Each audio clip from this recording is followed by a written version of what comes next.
भगवते वासुदेवाय।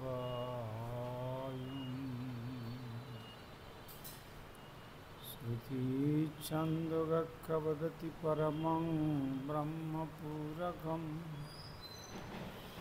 श्रुतिर्वैकुण्ठं वदति किल यद् विष्णुसदनं श्रितद्दीपञ्चन्न विरलरसिकोऽयं व्रजवनं श्रीनवद्वीपं वन्दे परमसुखदं तं श्रीउदितं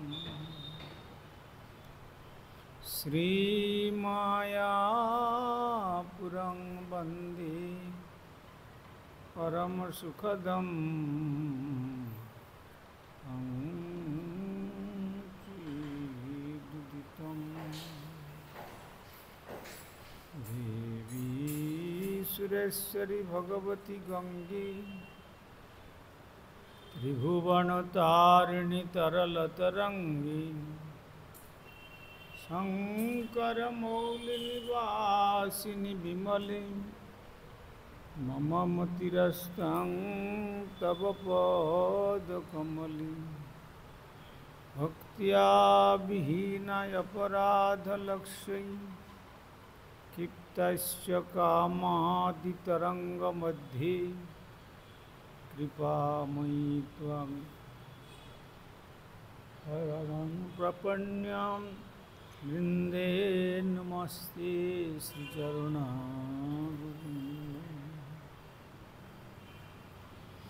श्रीकृष्ण चैतन्य प्रभु नित्यानंद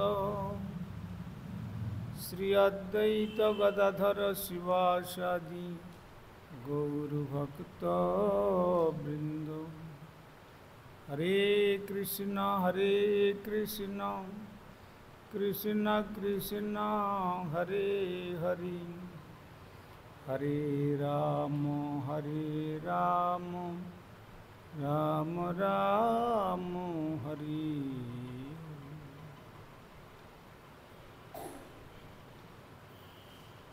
श्री गुरुदेव जय प्रभुपाद जय राम जय वसुदेव श्री राम।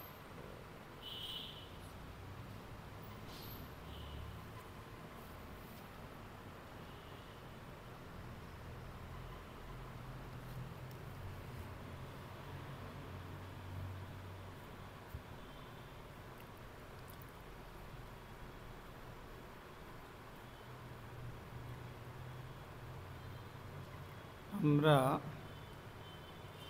বিগত কল্য আস্বাদন করেছিলাম শ্রীমদ্ ভাগবতম দশম স্কন্দের পঞ্চদশ অধ্যায়ের ৩৯ সংখ্যক শ্লোকে আমরা আস্বাদন করেছিলাম তৎ সুমহৎ কর্ম নিশম্য বিবুধাদয় মুমুচু পুষ্পবর্ষাণি চক্রুর্বাদ্যানি তুষ্টুব। তয়োস্তৎ সুমহৎ কর্ম নিশম্য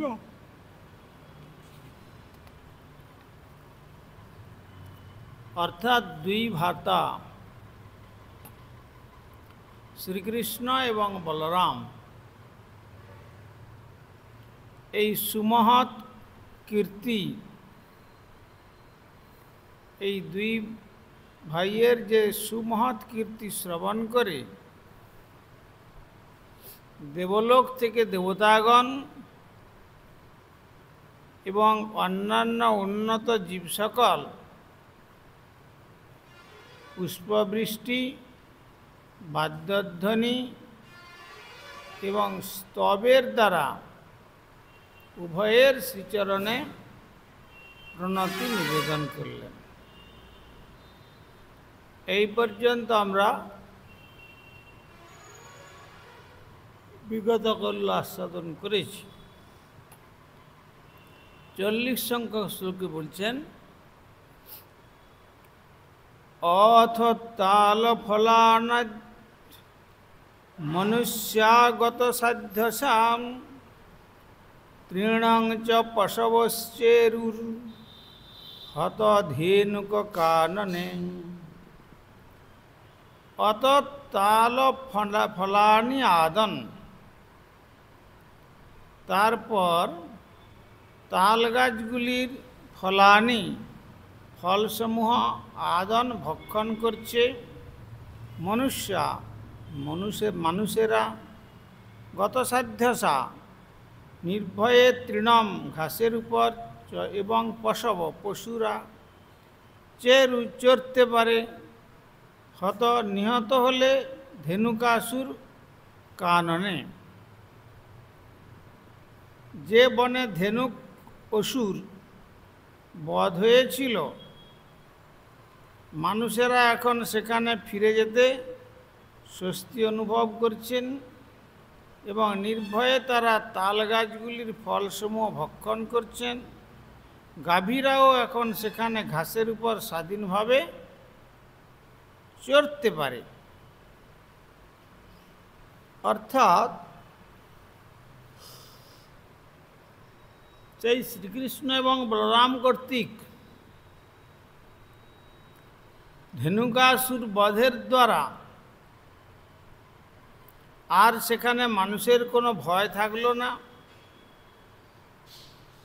তারা সেই পরিপক্ক রসাল তাল ভক্ষণ করছে, আর গাভীরাও অতি সুকোমল ঘাস, যে অসুরের ভয়ে তারা সেই গাভী মাতা সেখানে যেতে পারত না, তারাও সেখানে গিয়ে স্বাধীনভাবে বিচরণ করতে শুরু করছে। আচার্যগণের মতানুসারে পুলিন্দ আদি নিম্ন শ্রেণীর মানুষেরাই সেই তাল ফল ভক্ষণ করেছিল।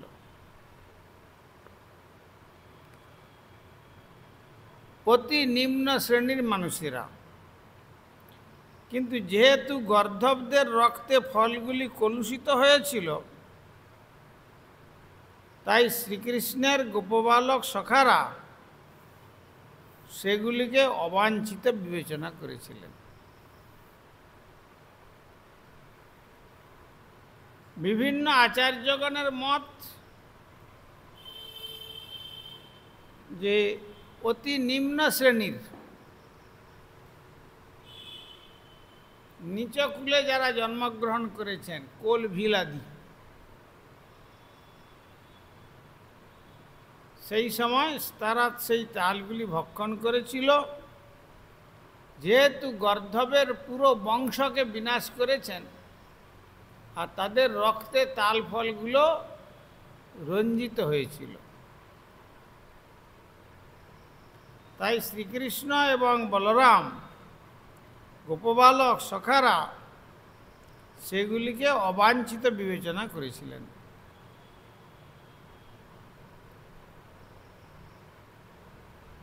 গত সাধ্যসা। তার পরের শ্লোকে বলছেন, কৃষ্ণ কমলপত্রাক্ষ পুণ্য শ্রবণ কীর্তন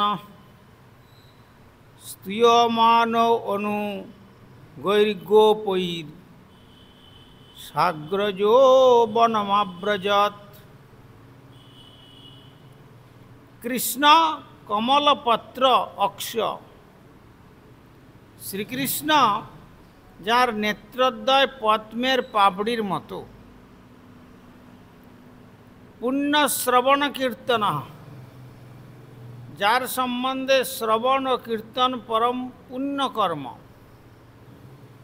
স্তুয়মান, মহিমা কীর্তিত হয়েছেন অনুগৈ, তাঁর অনুগামী। গোপৈ, গোপবালকদের দ্বারা স অগ্রজ, তার অগ্রজ বলরামের সঙ্গে ব্রজম আব্রজত। তারপর যার মহিমা সকল শ্রবণ কীর্তন করা পরম পুণ্য কর্ম, সেই কমল লোচন শ্রীকৃষ্ণ তার অগ্রজ বলরামের সঙ্গে ব্রজে গৃহে ফিরে এলেন। সমগ্র পথে তার বিশ্বস্ত অনুগামী গোপবালকেরা তার মহিমা কীর্তন করেছিলেন।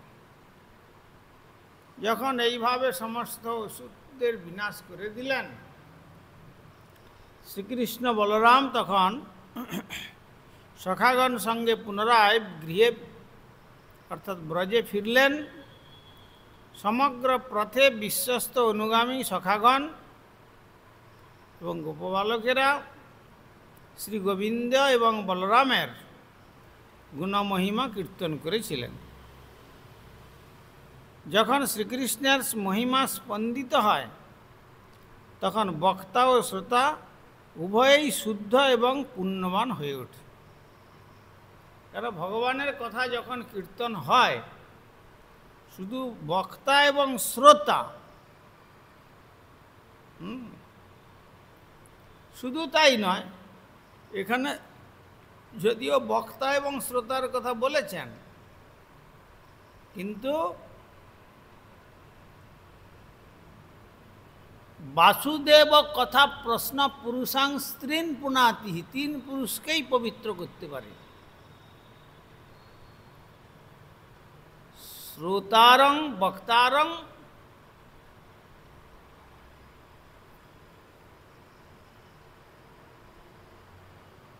পর্যচ্ছা তৎপাদ সলিলং যথা। পুরুষাং স্ত্রীন পুনাতি বক্তারং সত্রিয়ং প্রোক্ত তৎপাদ সলিলং যথা। অর্থাৎ শ্রী ভগবানের পাদপদ্ম থেকে উদ্ভূতা গঙ্গা যেমন গঙ্গার উভয় তটে যারা বাস করেন তাদেরকেও পবিত্র করেন, আর গঙ্গার জলে যারা বাস করে তারাও পবিত্র হয়, তেমনি শ্রোতা, বক্তা এবং প্রশ্নকর্তা 3 পুরুষকেই পবিত্র করেন ভগবানের কথা। আর এখানে বক্তা এবং শ্রোতা যে উভয়ে শুদ্ধ হবেন এ বিষয়ে কোনো সংশয় নাই। এমনকি ভগবত বিষয়ক প্রশ্ন করলেও তার মঙ্গল হয়, ভগবত পথের পথিক হন। তঙ্গরজশ্চুরিত কুন্তল বদ্ধ বরহ বন্য প্রসূন রুচিরেক ক্ষণচারুহাসম বেণুং কণন্ত মনুগন্ধৈর বেণুং কণন্ত মনুগৈর রূপগীত কীর্তিং গৈপ্য দিদৃক্ষিত দিশো অভ্যগমন সমেতা। তম গোরজ চুরিত কুন্তলবদ্ধ বরহ, তাকে গোরজ গাভীদের পদবিক্ষেপে উত্থিত ধূলির দ্বারা চূড়িত রঞ্জিত কুন্তল কেশদামের মধ্যে বদ্ধ স্থাপিত বরহ ময়ূরপুচ্ছ,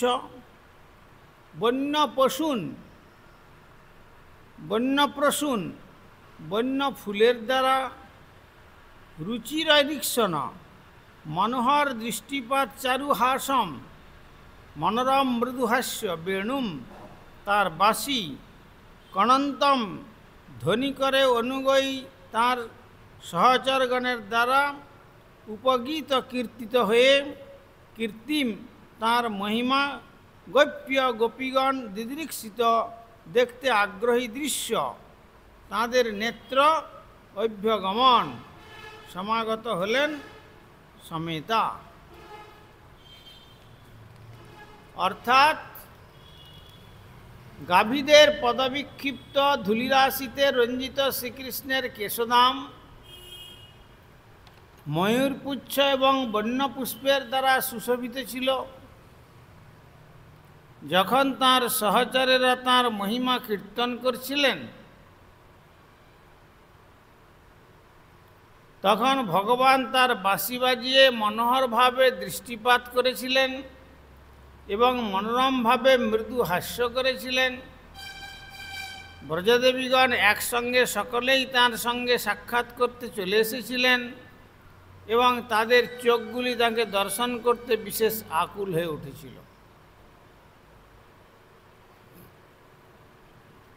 বাহ্যত ব্রজদেবীগণ যেহেতু ছিলেন ব্রজবধূ, তাই স্বাভাবিকভাবেই শ্রীকৃষ্ণের মতো সুন্দর যুবকের দিকে প্রেমময়ী দৃষ্টিপাতে তাদের সলজ্জ ভীতি থাকার কথা। কিন্তু শ্রীকৃষ্ণ পরমেশ্বর ভগবান এবং সমস্ত জীব তাঁর নিত্য দাস, তাই সকল মহাত্মার মধ্যে পরম বিশুদ্ধ হৃদয় ব্রজদেবীগণ সুন্দর যুবা কৃষ্ণের দর্শনামৃত পান করে তাদের প্রেমাভিভূত নয়নরাজি তৃপ্ত করার জন্য এগিয়ে আসতে কোনো রকম দ্বিধাবোধ করেননি। তার বাঁশির মধুর ধ্বনি ও তার দেহের মনোহর সৌরভ ব্রজদেবীগণ সকলে আস্বাদন করেছিলেন। কেননা স্বাভাবিকভাবে একজন যুবকের প্রতি কোনো যুবতীর দৃষ্টিপাত, সেটা একটা সলজ্জ ভাব প্রকাশ পায়।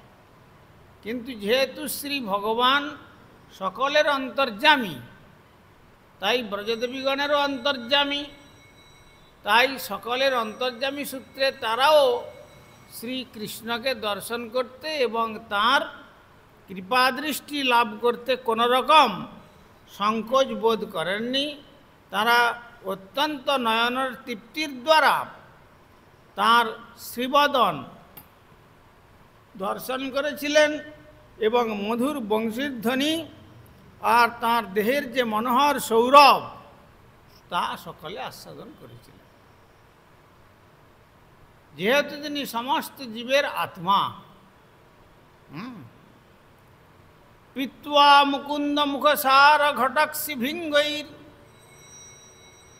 স্তাপং জুহুর বিরহজং ব্রজযোষিতন্নি তৎসৎকৃতিং সমাধিগম্য বিবেশগোষ্ঠং সবিড়হাস বিনয়ং যদসাঙ্গমোক্ষম।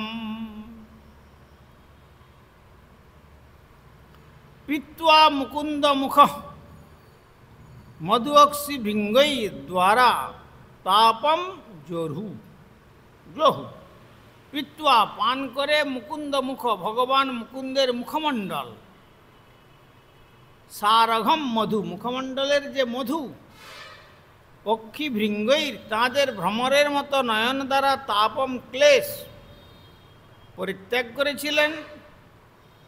বিরহজম, বিরহজনিত ব্রজযোষিত বৃন্দাবনের ব্রজদেবীগণ অহ্নি দিনের বেলায় তৎসেই সৎকৃতিম শ্রদ্ধা নিবেদন সমাধিগম্য সম্পূর্ণরূপে গ্রহণ করে বিবেশ তিনি প্রবেশ করলেন গোষ্ঠম গোষ্ঠী।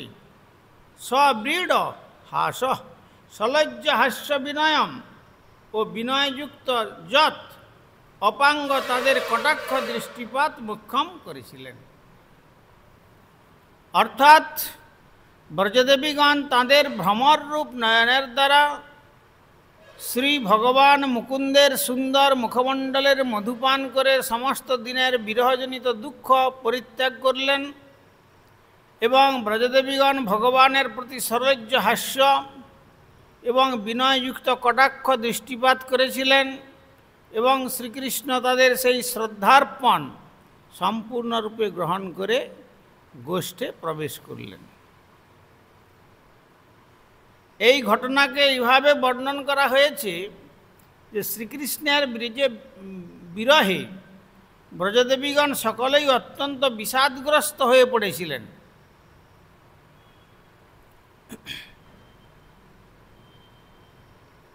কেন বিষাদগ্রস্ত হয়েছিলেন? সকালে যখন শ্রীকৃষ্ণ সখাগণ সঙ্গে গোচারণের জন্য শ্রীধাম বৃন্দাবনে যাত্রা করতেন, তখন ব্রজদেবীগণের মনের ভাব অমূন্য ধন্যানি দিনান্তরানি হরে তদাবলোকন্তরেণ অনাথ বন্ধু করুণৈক সিন্ধু হাহন্ত হাহন্ত কথং নয়ামি। যে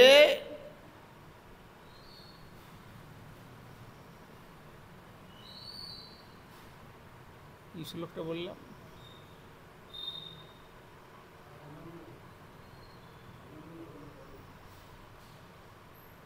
এইভাবে মাথার এখন ভুলে যাচ্ছি।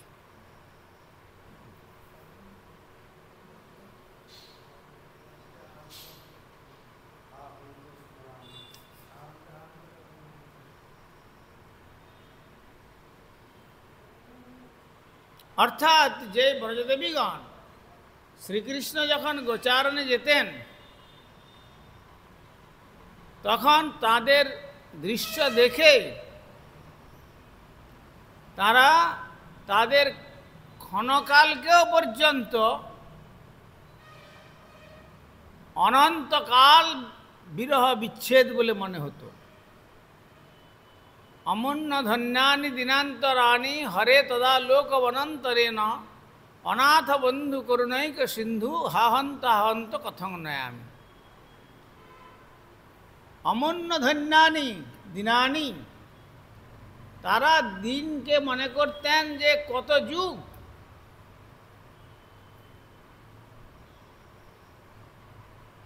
হে করুণার সিন্ধু, হে করুণার সমুদ্র, আমরা আর আপনার অদর্শনে, এই দর্শন বিরহে কি করে জীবনযাপন করব? অমূন্য ধন্যানি দিনান্তরানি,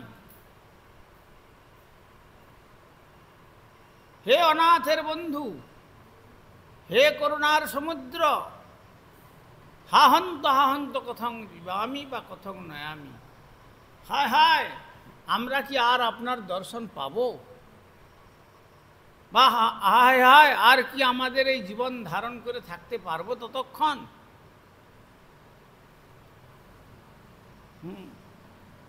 এইভাবে তাদের কৃষ্ণের বিরহেতে যখন গোচারণে যেতেন তারা অপলক নেত্রে তাকিয়ে থাকতেন কখন কৃষ্ণ গোষ্ঠী থেকে পুনরায় গোচারণ করে আর গোধূলি লগ্নে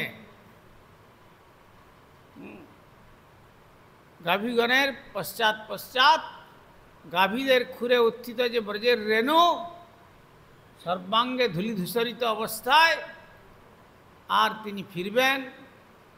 আর সেই দিকে তাদের মনে হতো যে কত যুগ যুগান্ত চলে যাচ্ছে, যাদের পলকটাকে পর্যন্ত কোটিকল্পকাল বিচ্ছেদের সহ্য করতে পারতেন না।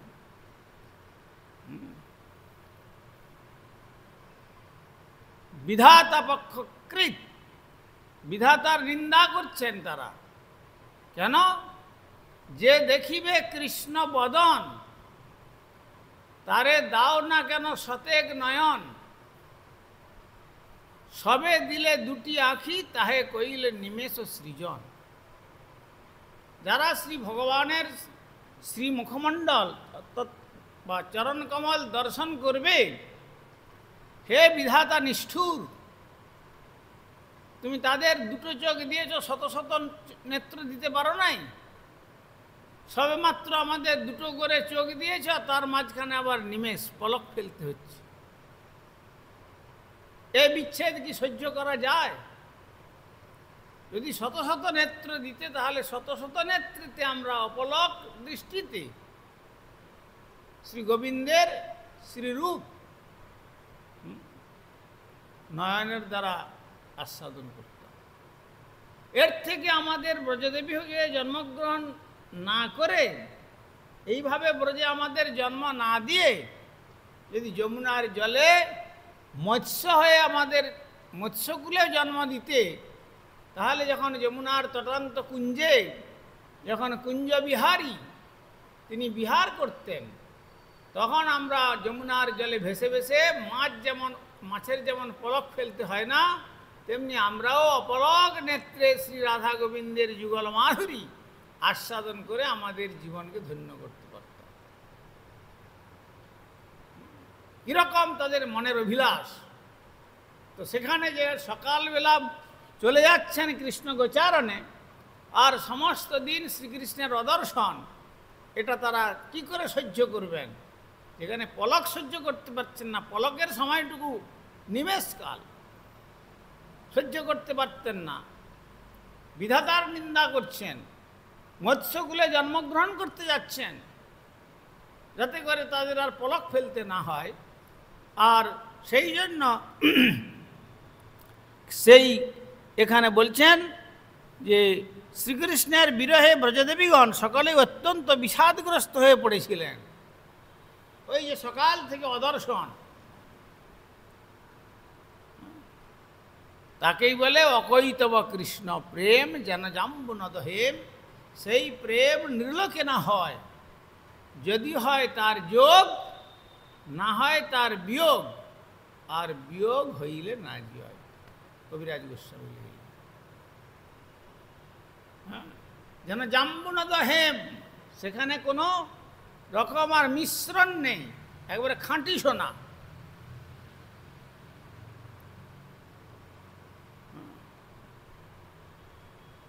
খাঁটি সোনাকে পুড়ালে কি হয়? দগ্ধম দগ্ধম পুনরপি পুনঃ স্বর্ণ কান্তবর্ণম। সোনাকে যতই পুড়িয়ে দেওয়া যাক না কেন নাইট্রিক অ্যাসিড দিয়ে, সে তার বড় উজ্জ্বলতা বাড়ে। সেখানে তাকে অনুজ্জ্বল করার মতো পুড়িয়ে তার রূপ নষ্ট করা যায় না।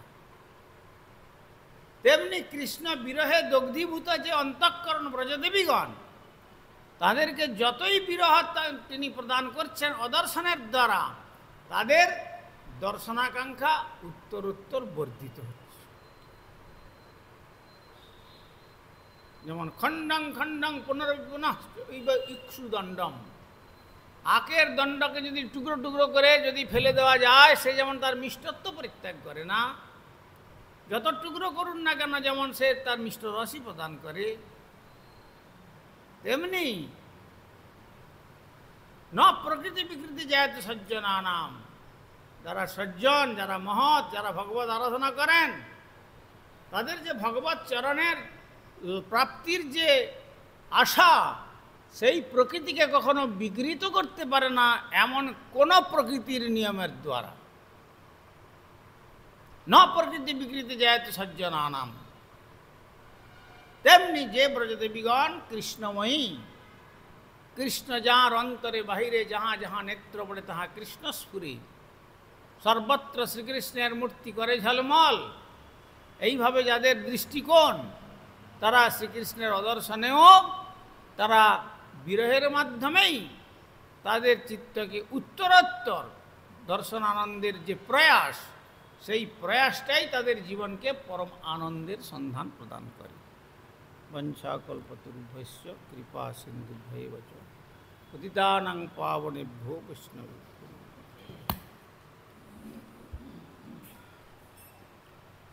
হরিহরয়ে নম কৃষ্ণ যাদবায় নম হরিহরয়ে, যাদবায় মাধবায় কেশবায় নম,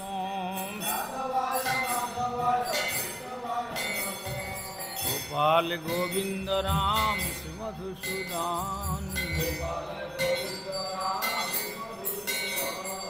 গিরিধারী গোপীনাথ মদন মোহন, শ্রী চৈতন্য নিত্যানন্দ শ্রী অদ্বৈত সীতা, শ্রী চৈতন্য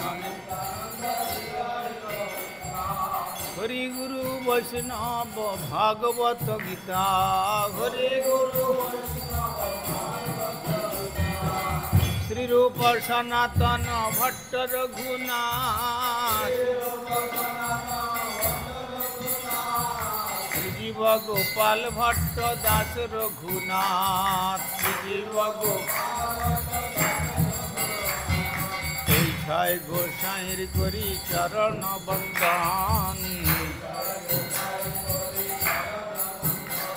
আর যাহা হইতে বিঘ্ন না ইষ্ট পুরাণ, আর এই ছয় গোসাই যার মুই তার দাস, তা সবার পদ রেণু মোর পঞ্চগ্রাস, তা সবার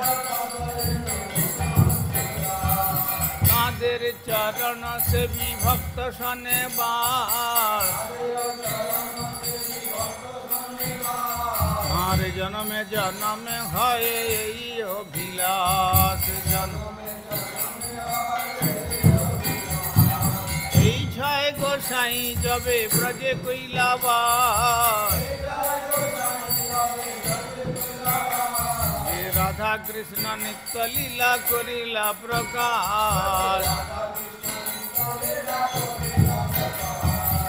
আনন্দে বল হরি ভজ বৃন্দাবন গুরু বৈষ্ণব পদে মজাইয়া মন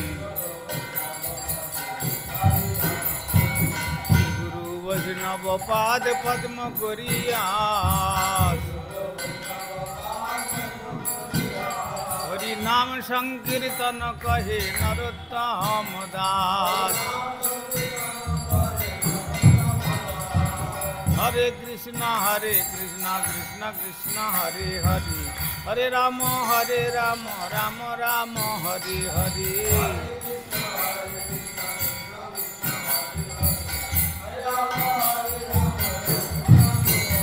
তাই গৌর হরি বল হরি বল হরি বল হরি বল তাই গৌর হরি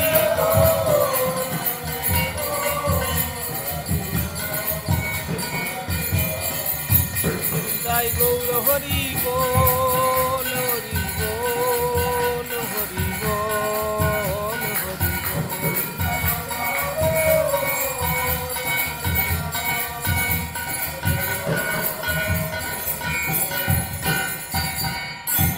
श्री श्री गुरु गौरांग गंधर्विका गिरिधारी श्री राधा गोविंद गोपीनाथ मदन मोहन श्री जगन्नाथ बलदेव सुभद्रा श्री राधारमन देव धामेश्वर श्री गौर सुंदर श्री जगन्नाथ देव श्री गिरिराज महाराज जय राधा दामोदर जीव ग्रंथराज श्रीमद्भागवतम तुलसी महारानी तथा सांध्यकालीन भागवत अधिवेशन महामहोत्सव की जय।